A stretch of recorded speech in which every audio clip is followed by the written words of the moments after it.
La sabiduría de los sueños.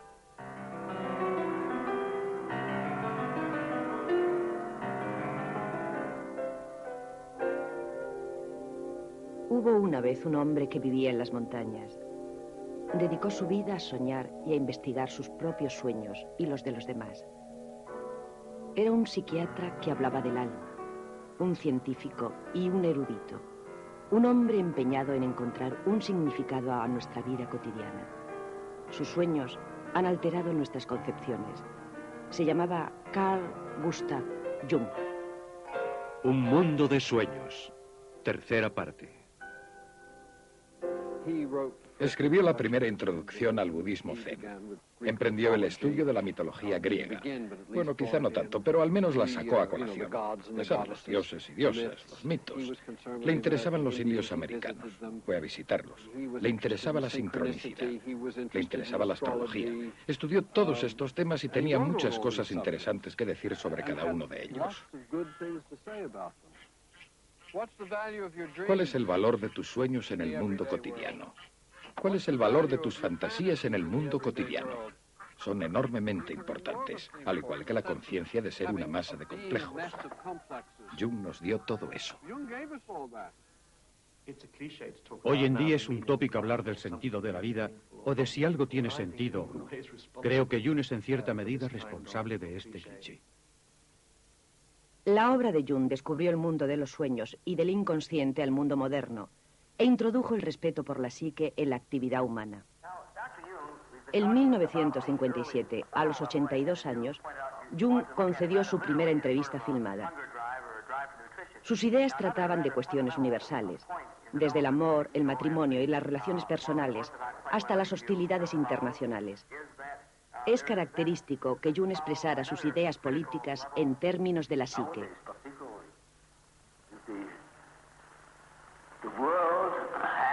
El mundo pende de un hilo muy fino, que es la psique del hombre. Hemos de estar muy atentos. Cuando se producen tensiones, debemos preguntarnos cuál es exactamente el problema de la psique. La influencia de las ideas de Jung ha ido aumentando desde su muerte en 1961.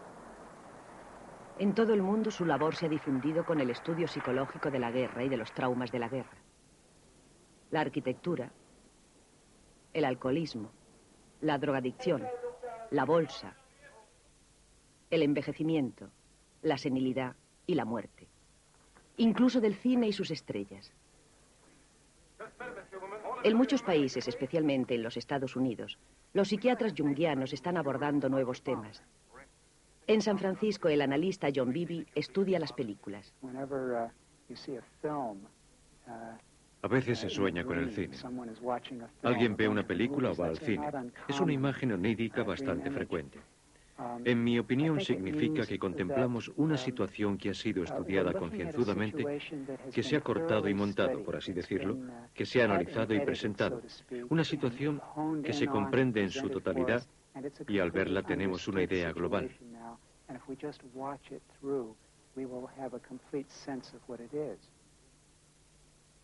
En una recopilación de una serie de sus seminarios sobre los sueños, el propio Jung hablaba de la vitalidad psicológica del cine. Las películas son mucho más eficaces que el teatro. Tienen menos constricciones. Son capaces de producir ejemplos asombrosos del inconsciente colectivo debido a lo ilimitado de sus medios de presentación. En nuestra vida individual, solo tenemos la oportunidad de ver un fragmento de un solo patrón arquetípico, pero en el cine se nos presenta todo el patrón completo en un par de horas. Y si la película es realmente buena, tenemos verdaderamente la sensación de que se nos ha sacado de nuestra experiencia personal, de la pequeñez de nuestra experiencia personal, para mostrarnos algo realmente universal. Creo que eso es lo que hace el arquetipo, dispararnos como si dijéramos a una perspectiva más amplia. Los pacientes que acudían a consultar a Jung en su casa de Kuznach ofrecían una gran variedad, desde herederas americanas hasta el escritor Hermann Hesse o el fundador de Alcohólicos Anónimos. Básicamente, la idea de fundar Alcohólicos Anónimos surgió de la experiencia de un paciente de Jung. Jung dio a su paciente la idea de que jamás conseguiría superar su alcoholismo si no encontraba a Dios. La historia oficial de Alcohólicos Anónimos hace que la fundación del grupo se remonte al diagnóstico de Jung sobre el alcohólico incurable, conocido tan solo como Rowland H.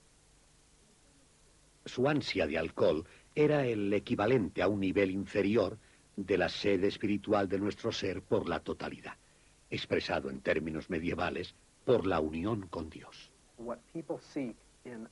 Lo que las personas buscan en la adicción es algo que en sí mismo es normal. Es decir, el ansia es normal. El ansia por un tipo de felicidad, por lo extraordinario en cierto sentido, por el heroísmo, por la desaparición del dolor y, subyacente a todo ello, el ansia última y más poderosa, la búsqueda de un significado. El doctor Satinover ha fundado una clínica especializada en senilidad y la enfermedad de Alzheimer y en la adicción a las drogas y el alcohol. La terapia no se limita al paciente alcohólico o senil, sino que incluye a otros miembros de la familia. Lo que esperamos que el paciente obtenga con la dimensión psicoterapéutica del tratamiento contra la adicción es que recupere el sentido de su vida.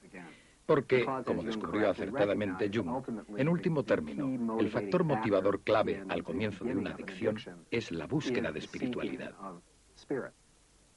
Cuando Rowland H. entró por primera vez en su consulta, Jung le dijo que a menos que encontrara un camino para la experiencia religiosa o espiritual, su adicción sería incurable. Verá, en latín alcohol es spiritus, y se usa la misma palabra tanto para la experiencia religiosa más elevada como para el veneno más dañino. Por tanto, la fórmula mágica es spiritus contra spiritum. Dionisos no era el dios de la embriaguez, era el dios de la visión extática. Era el dios del vino, pero se trataba del vino de la religión, no del vino de la embriaguez. Para Robert Johnson, el dios griego Dionisos ilumina el problema de la adicción moderna al alcohol. Johnson explora la mitología en busca de relatos de autenticidad psicológica.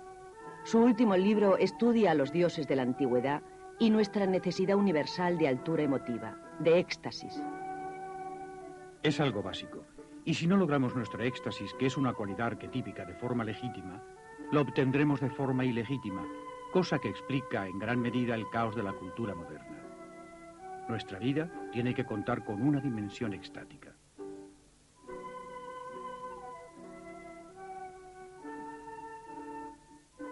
En todas las culturas antiguas, las cumbres de las montañas y el cielo han sido señalados como el lugar de los dioses.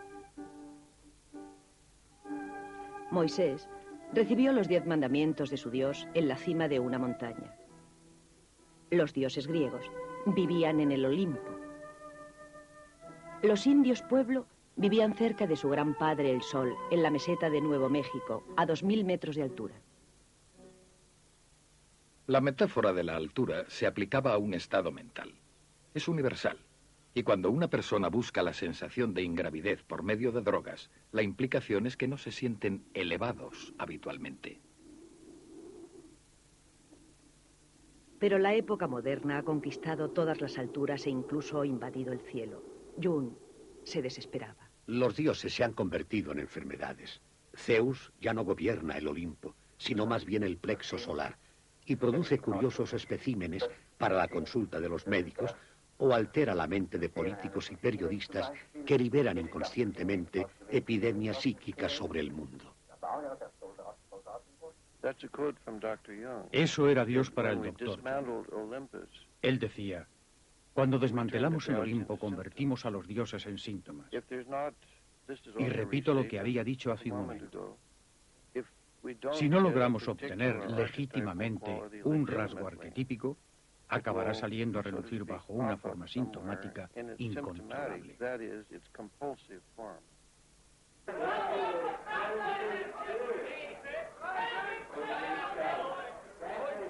Por curioso que parezca, para el analista suizo Adolf Guggenburg Craig, el mundo de la bolsa y los negocios es otro ejemplo de la búsqueda arquetípica de los dioses, del alma. Al jugar con ese dinero entras en una dicotomía. O ganas o pierdes. No hay discusión. Solo hay dos opciones. O aciertas o te equivocas. Y la victoria proporciona una sensación casi religiosa. La de que has acertado. La de que estabas tan cerca de los dioses que has ganado. Los especuladores no tratan el dinero como algo con lo que comprar cosas. No especulan porque quieran comprar más oro o más tierras. En mi opinión, si especulan es porque creen que podrán encontrar la esencia de la vida poseyendo más y más dinero. El mundo de los negocios sigue siendo un mundo de hombres. Jung pensaba que los valores masculinos patriarcales han producido una cultura que descuida el alma y la influencia equilibradora de la psique femenina. Jung intuited an imbalance in Western culture in favor of one whole Jung intuyó que en style Occidente of psychological existía un desequilibrio en favor de una faceta de funcionamiento psicológico y comportamental, in favor of logic, in favor of en favor del external análisis, achievement. de la lógica, de los logros exteriores, de la jerarquía social, etc., se preguntaba, He asked, ¿qué ha sido de la otra cara? He entered into reflection, both conscious and unconscious. Entró en una reflexión tanto consciente como inconsciente, en un momento en que culturalmente el papel de la mujer empezaba a cambiar. La gente empezaba a protestar, querían el voto, etc. Así pues, contribuyó a lo que se ha convertido en todo un movimiento de nuestra época. I think the feminine stands against Creo que lo femenino se opone a la organización, por ejemplo, a la religión organizada. Se opone a la jerarquía, por ejemplo, a las clases sociales. Se opone a una dependencia excesiva de la lógica y la racionalidad, de forma que las ciencias estrictas se ven desafiadas. Se opone a una dependencia excesiva de la tecnología, y así impulsa las cuestiones sobre la naturaleza y el interés por el entorno y la ecología. We women embody life.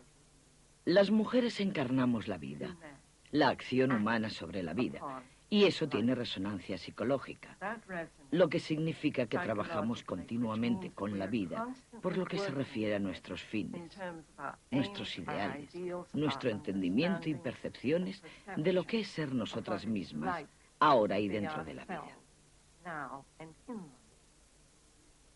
Jung observó que en la psique de cada mujer había una faceta masculina, el arquetipo del animus, y en cada hombre una contrapartida femenina, el ánima.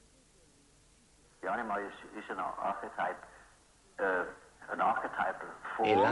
es un arquetipo formal que expresa el hecho de que el hombre tiene una minoría de genes femeninos.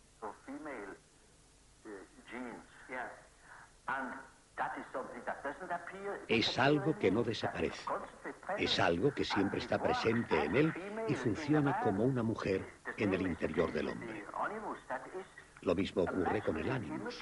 Es una imagen masculina presente en la mente de la mujer, que en ocasiones es muy consciente y en otras no lo es tanto, pero que vuelve a la vida en el momento en que una mujer conoce a un hombre que dice lo que debe. Y ella sabe que lo que él le dice es verdad y que él es el hombre adecuado, sea quien sea. La cuestión es que el ego de la mujer tiene que estar a cargo del animus. Esa no es una idea que cuente con una aceptación general, debido a la vieja concepción de que tú te apoyas en un hombre y es él quien hace interesante tu vida. De forma que tú pierdes todas tus ideas, tu capacidad innovadora, tu creatividad.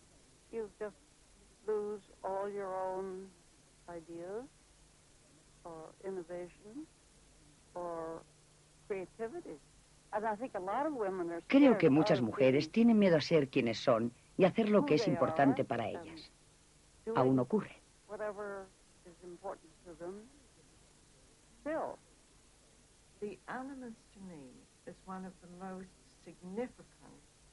Para mí el animus es uno de los conceptos más significativos surgidos en la psicología junguiana. It speaks of the function that connects Habla de la función que relaciona a una mujer con su ser y personalidad más profundos, con su creatividad, con lo informe que se va formando a medida que envejece, con su trabajo, sus palabras, sus ideas, con ella misma, con su personalidad.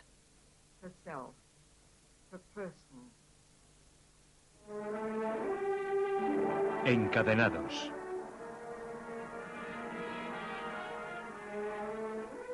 En la película Encadenados de Alfred Hitchcock, John Beebe ve reflejada la tragedia del Animus en un conflicto entre una mujer y un hombre. Un momento, señorita Huberman, quieta, solo una foto. Señorita Huberman, haga unas declaraciones sobre su padre. Por ejemplo, ¿cree que su padre ha recibido su merecido? ¿Podemos escribir que se alegra de que su padre pagara por ser un agente alemán? Observen cómo esa mujer es acosada por una serie de hombres. Todos los fotógrafos son hombres.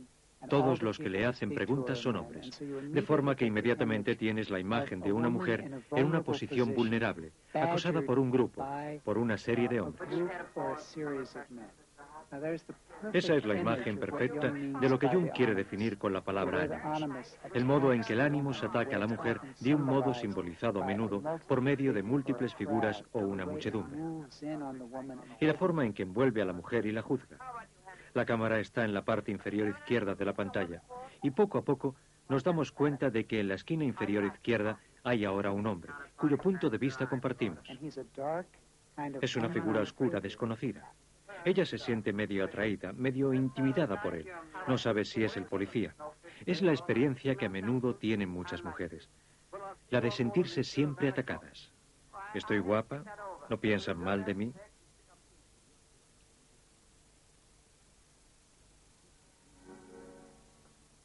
La cámara se mueve y por fin él se convierte en un personaje por derecho propio. Es nada menos que Cary Grant. Queda una copa para Pete. Es una pena lo del hielo. Así pues, lo más crítico hacia la mujer, lo que más le ataca es al mismo tiempo lo más excitante en sentido erótico.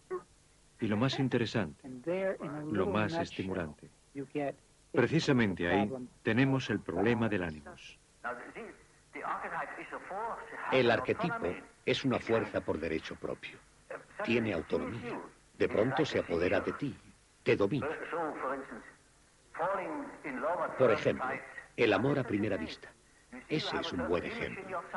Tú tienes una imagen en tu interior que no surge a partir de la mujer real. Entonces ves a esa chica soñada, o por lo menos una buena imitación de ese tipo de mujer, e inmediatamente te sientes poseído, te enamoras. Después quizá descubras que fue un error terrible.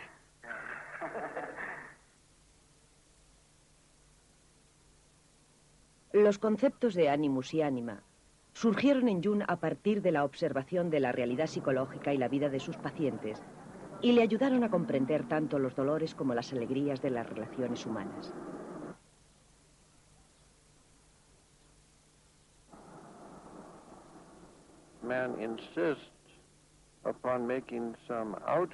El hombre se empeña en hacer que una figura exterior, generalmente una mujer de carne y hueso, se encargue de su ánima por él.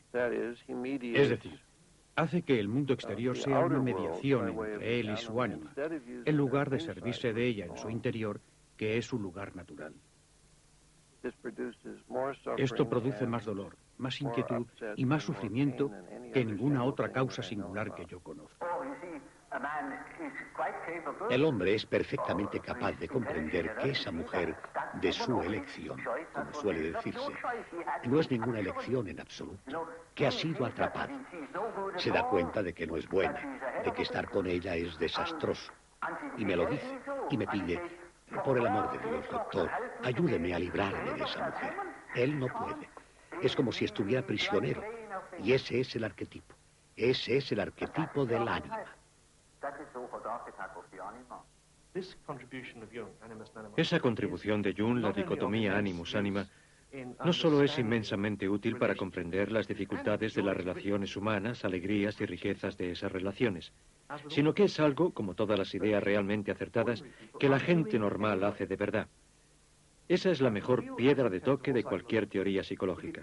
Si realmente resulta una descripción de lo que ocurre, es una buena teoría. James Hillman fue director de estudios del Instituto Jungiano de Zúrich. Después de 25 años en Suiza, volvió a los Estados Unidos, a Dallas, en Texas. El sonido que tiene el estilo de tu fin de semana, en el 106.1 de tu dial.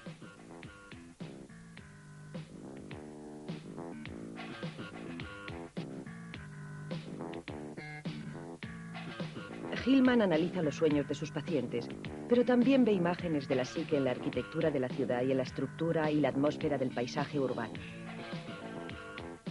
La ciudad moderna no está construida para la gente, sino para los negocios. Tú llegas del extrarradio, metes tu coche en un aparcamiento subterráneo y no necesitas salir a la calle. Llamas al ascensor y ya está. Andas por los pasillos, puedes estar en cualquier edificio de oficinas. Todo eso no tiene nada que ver con las personas.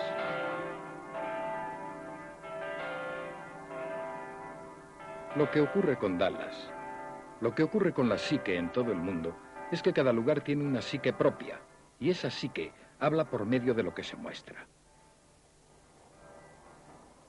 ¿Qué vemos en ese edificio? ¿Cómo se nos muestra ese edificio?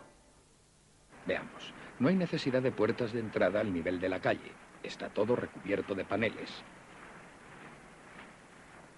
¿Qué significa que un edificio sea liso, desnudo, longilíneo, que se eleve al cielo y esté abierto a un atrio interior? Es un edificio anoréxico. ¿Qué nos dicen las gafas de espejo? Evidentemente con ellas no puedes ver el alma de una persona ni sus ojos. Envían un mensaje paranoico. Yo te veo a ti, pero tú no me ves a mí. En edificios distintos se sienten cosas distintas, pero no es solo eso. Es también la forma en que se organiza el espacio. La luz cae directamente sobre ti, sin dejar sombra. Las ventanas no se pueden abrir. Estás en una pequeña nevera.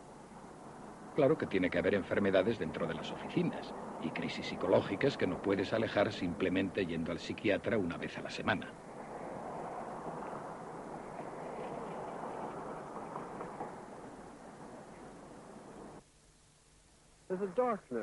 Esta tierra tiene algo oscuro. Se nota el recuerdo de los indios muertos, de las brujas muertas, de los puritanos muertos. Caminamos sobre los muertos y ellos le dan al suelo, a la psique del suelo, más alma.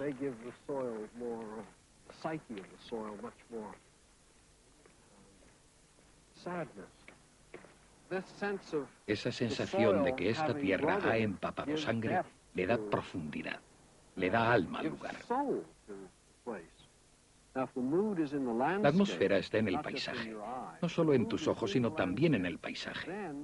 Luego cada lugar tiene un alma, y parte de ella consiste en la historia de ese paisaje.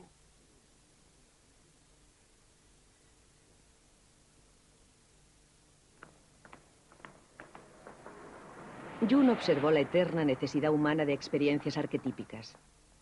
Hoy los dioses se han desvanecido.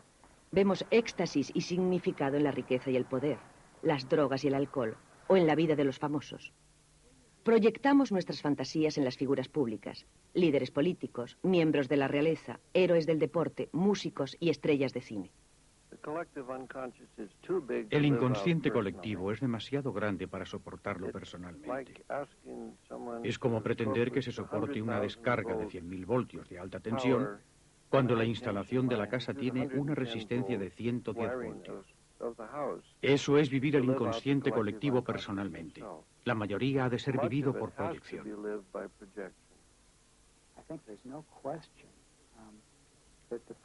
Creo que es indudable que la persona en cuestión puede acabar muy desconcertada por la imagen arquetípica que se proyecta, y eso es desconcertante tanto para el público como para el personaje.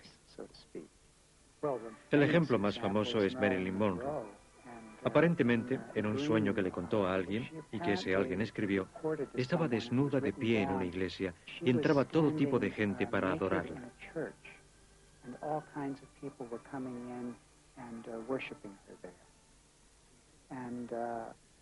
Aquello significaba simplemente, esta es la diosa del amor, pero en un aspecto religioso. Y me da la sensación de que su educación, su conciencia y la situación que vivió en sus primeros años de infancia no le habían dado un ego, una personalidad lo suficientemente fuerte como para enfrentarse a una imagen arquetípica de ese calibre y criticarla, y a la vez decir, es como si en cierto sentido mi imagen fuera tremendamente importante para la gente y tuviera significación religiosa. Y no es de extrañar que me usen de esa forma, ya que hay tan pocas diosas en nuestra cultura. En esos casos la imagen devora a la persona.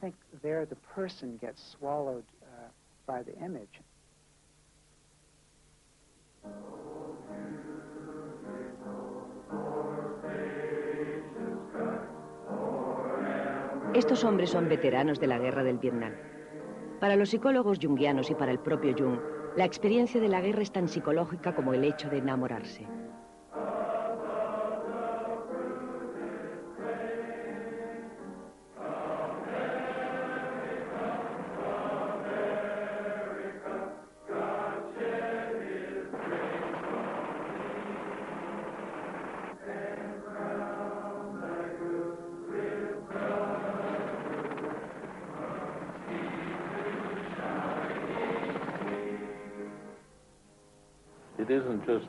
No existen solo el bien o solo el mal.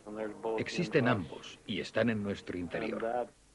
Y ese vínculo con las sombras, con nuestra faceta oscura, es algo que solo entendí después de estudiar y trabajar según el enfoque junguiano. Jung observó que en las relaciones personales y en las relaciones entre comunidades existe una parte oscura o de sombras junto a las cualidades luminosas, positivas. Y observó que las sombras, si no se las comprendía y aceptaba, se proyectarían tanto en el matrimonio como en el trabajo, tanto en la guerra como en los sueños.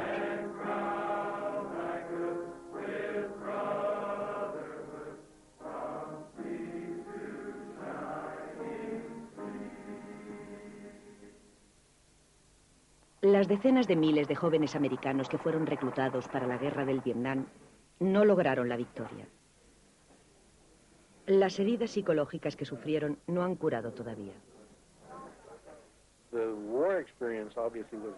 La experiencia de la guerra del Vietnam no es distinta de la experiencia de cualquier otra guerra. No la llamábamos guerra, sino conflicto. Fue como una intervención policial. Nos enfrentábamos a un enemigo que era, por así decir, un cuerpo extraño. Queríamos exterminarlo.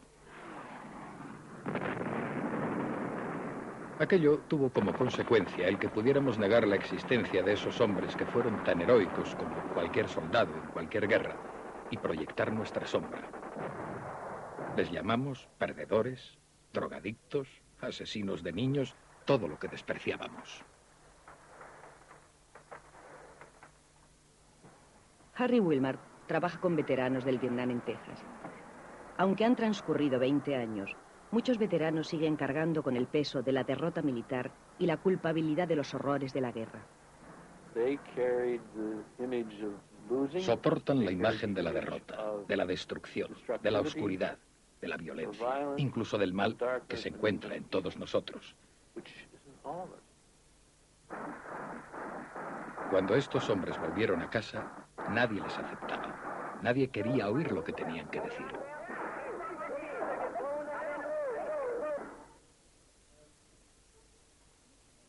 Muchos de los pacientes del Dr. Wilmer sufrían continuas pesadillas sobre sus experiencias en la guerra o sobre tremendas carnicerías o sufrimientos padecidos por otros. Para mí los sueños representan la única historia incontaminada que tenemos de la guerra. Es como si la estuviera presenciando en este mismo momento. Jung hablaba de la realidad de la psique. Esto era como si yo tuviera el privilegio, el doloroso privilegio, de estar presente en la guerra del Vietnam. Esta es la historia de uno de estos sueños. Es el sueño de Bill, que había perdido una pierna al explotarle una mina enterrada. Soñó lo mismo varias veces a la semana durante varios años. Nadie le escuchó. El sueño es, estaban en una misión de castigo. Pasaban por un poblado amigo. Había un bebé llorando en un chamizo, una choza nativa. No había nadie más. Y cuando Bill entró y vio al niño, el capitán le gritó desde fuera: ¡No lo cojas, no lo cojas! Pero él no le oyó. Fue hasta donde estaba el bebé, lo cogió y el bebé explotó.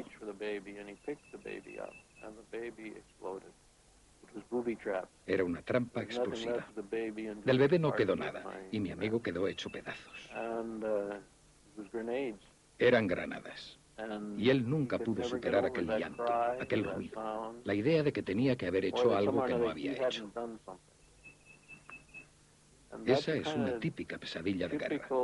Siempre es la misma. Se repite una vez y otra y otra.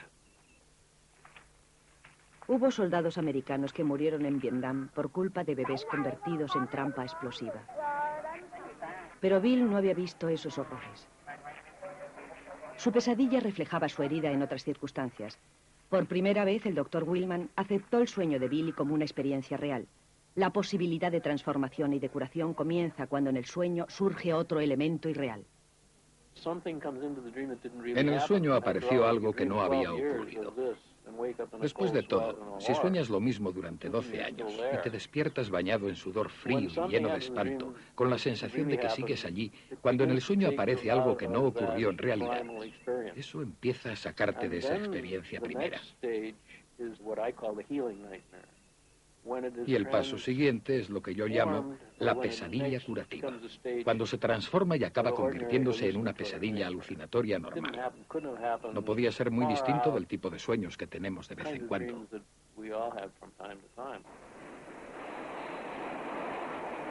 La pesadilla curativa permite que la psique pase de los horrores de la guerra a los procesos normales del subconsciente. Los veteranos del Vietnam no encontraron ninguno de los desfiles o rituales con los que se recibe tradicionalmente a los guerreros que vuelven a casa para incorporarse a la vida normal. No hubo recibimiento, no hubo rituales. Los hombres llegaron después de 50 o 60 horas de viaje desde Vietnam al aeropuerto o donde fuera y no había nadie esperándoles. Al John es un veterano del Vietnam que cayó herido por las balas en combate. Tras volver a su hogar en la reserva de los Navajos de Arizona, se vio continuamente asaltado por sus insoportables recuerdos de guerra. Empecé a tener recuerdos. Me asaltaban continuamente.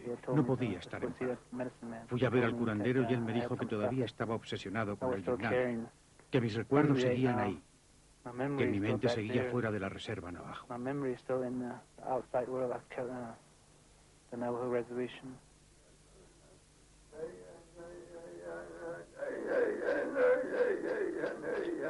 Los curanderos navajo llevan a cabo rituales mágicos para curar enfermedades psíquicas o psicológicas y para enfatizar momentos cruciales de la vida de los miembros de su tribu. Hay un canto destinado a celebrar el retorno del guerrero y hoy todavía se sigue usando. Me cantó un canto especial llamado El guerrero navajo luchó 7 semanas. Después de eso, celebró otra danza ritual. Aquello me devolvió la paz mental.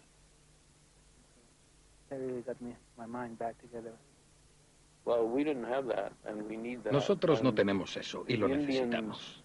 Los indios y otras muchas culturas tienen formas de tratar estos problemas y nosotros debemos aprender de ellos.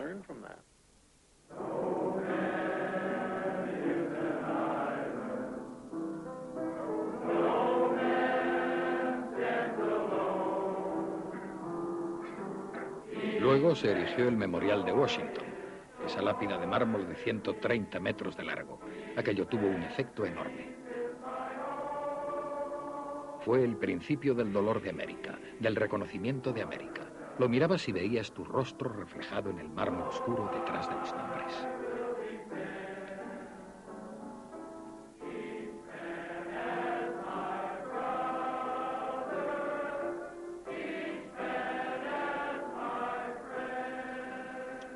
El ritual navajo tiene cantos, y los veteranos del Vietnam también cantan para rehabilitarse dentro de su cultura. Ellos se vieron obligados a cargar con la sombra de la intervención militar norteamericana en Vietnam, con la derrota y con las atrocidades cometidas durante la guerra. y las sombras solo se pueden disipar cuando se las comprende. Ahora se celebran rituales de este tipo en los hospitales, en los grupos, en las terapias de todo tipo. Se han creado grupos de apoyo mutuo. Es el mejor sistema. Tienes que tocar a otras personas, no solo a otros veteranos, sino a sus familias, a sus hijos, al mundo. Los hombres se convirtieron en la guerra. Y eso es algo muy destructivo, porque nosotros somos esos hombres.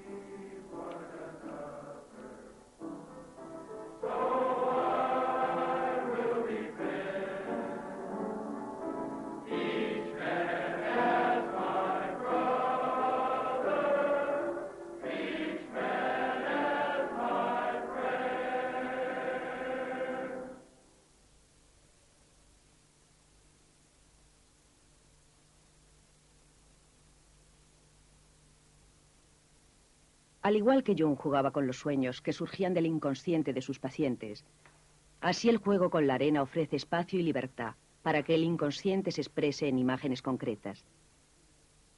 Dora Kaff es una analista junguiana, aunque nada convencional.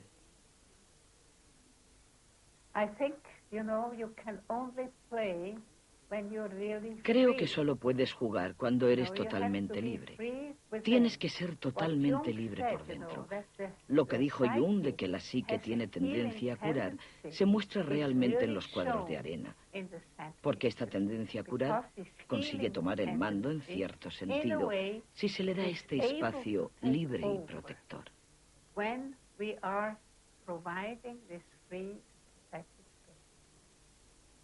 Jung creía en algunas necesidades psicológicas, el concepto del significado de la vida o religión, la sinceridad con uno mismo y los demás, y el respeto por los sueños y fantasías, fruto del inconsciente. También creía en el juego.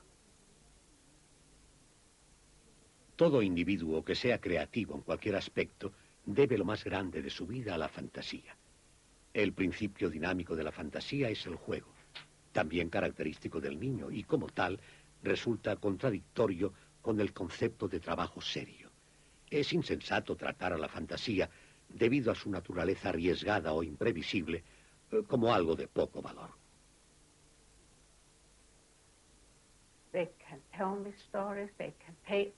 Pueden contarme historias de su vida que no interpretamos. Porque he observado que cuando empezamos con esto de los juegos, con arena, se ve una especie de proceso que conduce a las capas interiores de la personalidad. Y cada vez que se toca el nivel más profundo, el paciente te muestra lo que surge de dentro y el terapeuta lo ve desde fuera y comprende lo que le quieren decir por medio del lenguaje simbólico.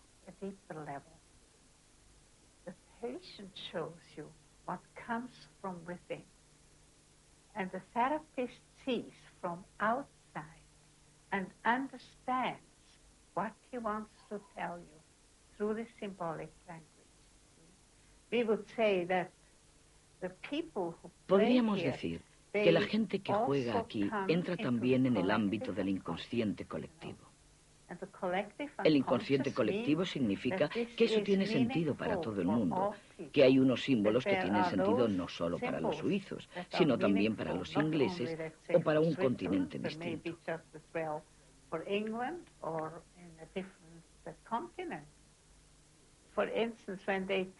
Por ejemplo, cuando toman símbolos orientales del lejano oriente, creo que se acercan a lo más profundo del inconsciente.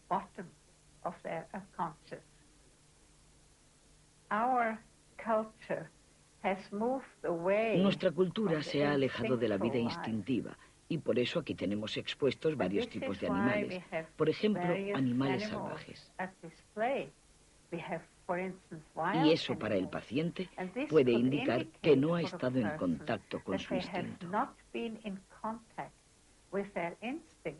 En los cuadros de arena de un paciente, Dora Kaff observa los poderes transformadores de la psique, que también se pueden ver en el análisis de los sueños. Este joven no sabía qué hacer con su vida, pero después de una serie de sesiones jugando con la arena, algo cambió repentinamente y llegó a una decisión positiva.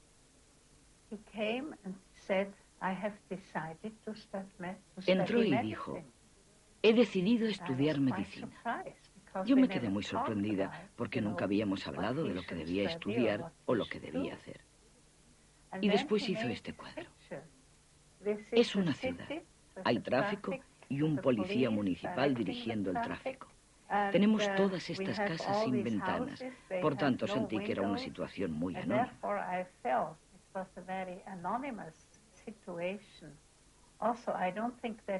Tampoco pienso que estas personas presten ninguna atención a los que se encuentran por la calle. Luego está el cemento del suelo, y rompiendo ese cemento surge una hermosa flor.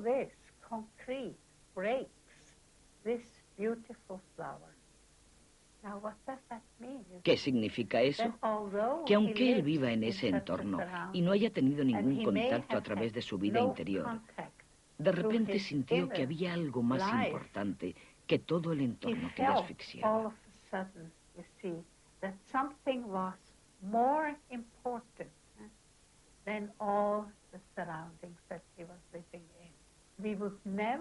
Nunca habríamos imaginado que una rosa blanca podía surgir rompiendo el cemento. Pero estas imágenes son tan fuertes una vez surgidas que son capaces de lograr cosas casi imposibles. Los seguidores de Jung con edad suficiente para haberle conocido bien están ahora en los últimos años de su vida. La labor de Jung comenzó con el estudio de su propia vida interior. Y para estos analistas, la llegada de la vejez y la proximidad de la muerte ofrece una oportunidad para ver qué tiene que decir el subconsciente al respecto.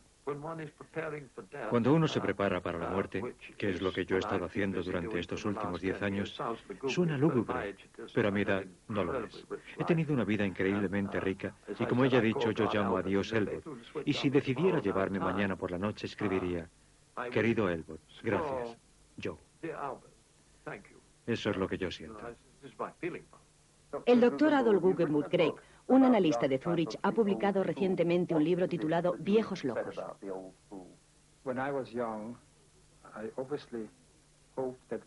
Cuando era joven esperaba comprender algún día lo que pasaba en el mundo. Sentía una gran admiración por los ancianos porque pensaba que sabían de qué hablaban. Y de repente, una mañana me desperté siendo viejo y no era más sabio. Me di cuenta de que los viejos no comprenden más, sino que incluso hay algunas cosas que comprenden menos. Y eso es un poco deprimente.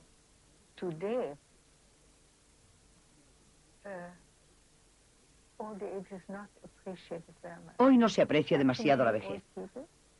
Hay demasiados viejos. Tantos que yo a veces me avergüenzo de seguir aquí a mis 85 años. Y el valor que le da la gente a la vejez es que les hace sentirse jóvenes. Por contraste, les hace sentirse útiles. Se somete a estos pobres ancianos a una tensión tremenda. No solo tienen que parecer más jóvenes, sino que tienen que ser más expertos, más inteligentes, etc. Creo que es un insulto decirle a un anciano: pareces más joven. ¿Qué clase de señora de 85 años querría ser? Yo quiero sentirme tal y como me siento. Estoy satisfecha. No quiero ser distinta, ¿no?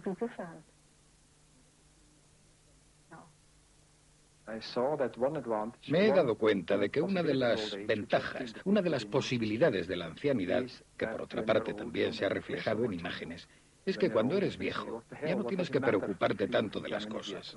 Cuando eres viejo piensas: ¿qué diantre? ¿Qué más da que la gente piense que soy un idiota o un viejo loco? Y así el arquetipo del viejo loco es más arquetípico que su contrapartida, el viejo sabio, que no es más que una faceta de la propaganda instaurada por los mayores para dominar a los más jóvenes.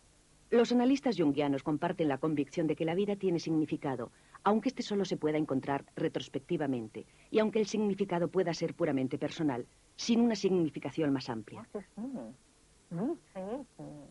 ¿Cuál es su significado?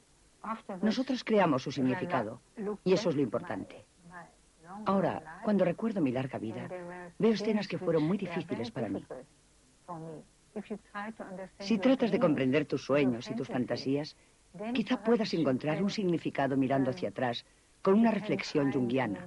Reflexión, mirar atrás.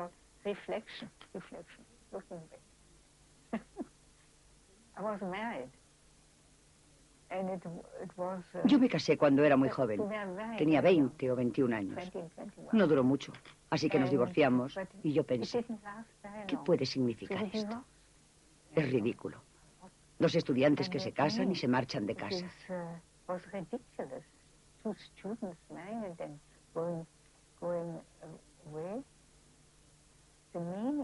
Para mí el significado de aquel matrimonio fue que me salvó la vida, porque obtuve un pasaporte suizo. Él era suizo y pude ir a Suiza y conocer a Jung.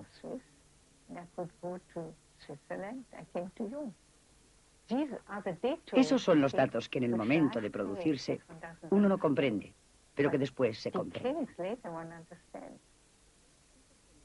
You see, I'm very old. And for a very, very long Mire, time, yo soy muy vieja y durante muchísimos años no me sentí vieja. Pensaba que a los 85, 86 u 89 años uno podía seguir haciendo más o menos las mismas cosas que hacía a los 60 o 70 años. Entonces no presté atención a Jung, porque a veces me sorprendía mucho que Jung, a los 60 y muchos o a los 70, dijera que no hacía esto o lo otro, porque era demasiado viejo.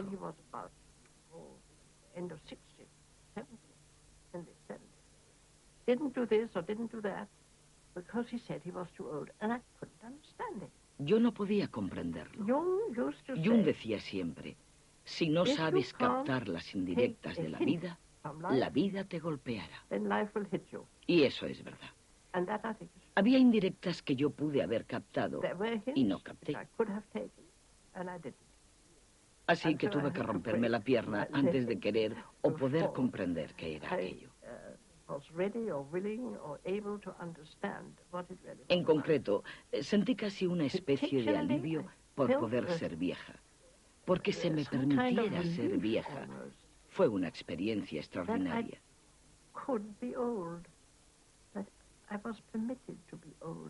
Y por medio de esa experiencia me di cuenta de lo sabio que era yo.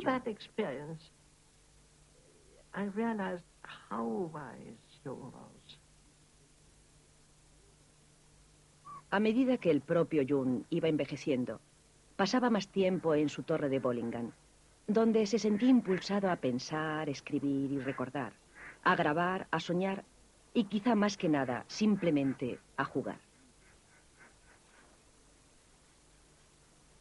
En su niñez, los sueños y fantasías habían dado a Jung sus primeros atisbos del inconsciente. Para este hombre notable, mitad campesino suizo y mitad intelectual de prestigio mundial, el juego implicaba imágenes y significados tan reales como el mundo concreto que le rodeaba.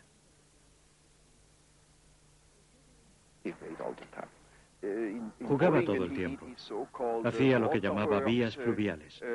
La orilla baja del lago está saturada de agua y en cuanto haces un surco brota el agua. Él había hecho todo un sistema de canalillos que desembocaban en un canal principal y luego hacía desembocar en el lago.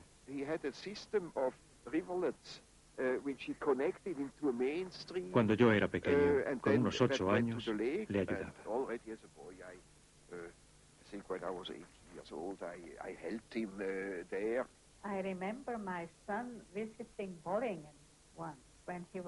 Recuerdo que de pequeño, mi hijo fue una vez a Bollingen porque era amigo de los nietos de Jung. Cuando volvió a casa me dijo, mamá, había un señor mayor y, ¿sabes? Hacía ríos pequeñitos en la tierra.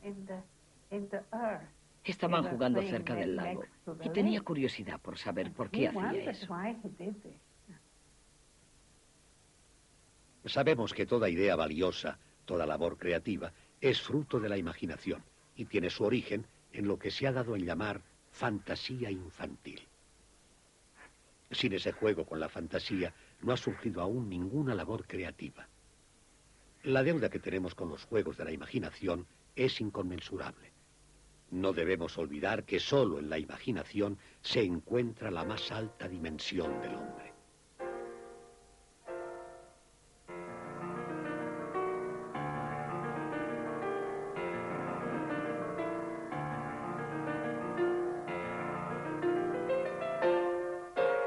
La vida de Jung, que duró 85 años, estuvo dedicada a la realidad de la psique y al juego de su imaginación. Nadie puede dudar de la influencia que ha tenido en nuestra época. Durante la mayor parte de su vida, su trabajo se enfrentó a la corriente de pensamiento predominante en el mundo, sacando a la luz ideas poco familiares y observaciones inquietantes. No obstante, hoy el inconsciente es más que una mera abstracción. Y si la psique se ha convertido en una realidad, se lo debemos en gran medida a ese científico y médico que escuchó la sabiduría de los sueños, Carl Gustav Jung.